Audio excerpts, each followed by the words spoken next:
तो दोस्तों city union bank ने अपने Q2 के नंबर को डिस्क्लोज कर दिया है। तो चलिए देखते हैं क्या है Q2 के नंबर्स के अंदर, क्योंकि नंबर्स देखने में तो अच्छे लग रहे हैं। इस क्वार्टर में कैसे क्या है चलिए देख लेते हैं। तो देखिए डाटाबेस के लिए कंपनी को से लाख्स में दिया गया है। मैं आपको क्रोर्स में कन्वर्ट करके समझाता हूँ कैसे क्या हुआ है।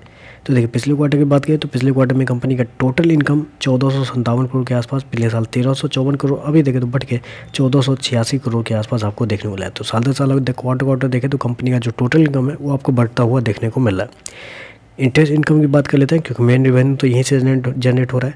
पिछले साल 1181 करोड़ था, अभी देखें तो बढ़ के 1340 करोड़ के आसपास आपको देखने को मिला है। तो यहाँ भी देखें तो कंपनी का जो इंटरेस्ट इनकम है वो साल से साल और क्वार्टर आपको बढ़ता हुआ देखने को मिला है। खर्चे की बात कर लेते हैं। पिछले साल देखें तो पिछले साल कंपनी के खर्चे मात्र 858 करोड़ थे, अभी देखें तो कंपनी के खर्चे 1099 करोड़ है, जबकि पिछले क्वार्टर में 1043 करोड़ के आसपास था।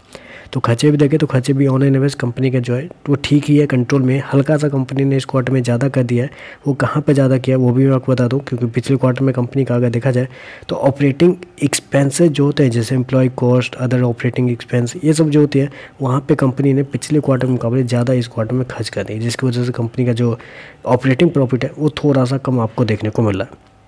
चलिए कंपनी का नेट प्रॉफिट क्या निकल के आता है वो देख लेते हैं, क्योंकि इस क्वार्टर में सबसे मजे की चीज़ इस क्वार्टर में निकल के आ रही है कि कंपनी ने इस क्वार्टर में प्रोविजन ग्रुप में बहुत पैसे बचा लिया। चलिए कंपनी का नेट प्रॉफिट क्या निकलता है वो देखते हैं। पिछले क्वार्टर में कंपनी का प्रॉफिट 227 करोड़ था, पिछले साल 276 करोड़, अभी देखें तो कंपनी का प्रॉफिट 280 करोड़ के आसपास आपको देखने को मिला। तो कंपनी का जो प्रॉफिट है वो साल दर साल और क्वार्टर देखें तो साल दर साल कंपनी का प्रॉफिट के अंदर एक हल्की सी तेज़ी है, 1% के आसपास की तेज़ी है। वहीं क्वार्टर जाते हैं तो क्वार्टर एक अच्छी खासी तेजी है। अब प्रोविजन में कितने पैसे बचाए हैं तो देखिए पिछले क्वार्टर में प्रोविजन में कंपनी ने अप्रोक्सीमेटली बोल सकते हैं 152 करोड़ खर्च किए थे, पिछले साल 105 करोड़, इस क्वार्टर में कंपनी ने मात्र 56 करोड़ खर्च किए हैं। यानी कि इस क्वार्टर में कंपनी ने बहुत कम प्रोविजन खर्च किए हैं, जिसकी वजह से कंपनी का जो प्रॉफिट है आपको बढ़ता हुआ देखने को मिल रहा है। चलिए कंपनी का ग्रॉस एनपीए ईपीएस देख लेते हैं क्या है। ईपीएस की बात करें पिछले साल 3.74, अभी देखें तो 3.78 के आसपास है।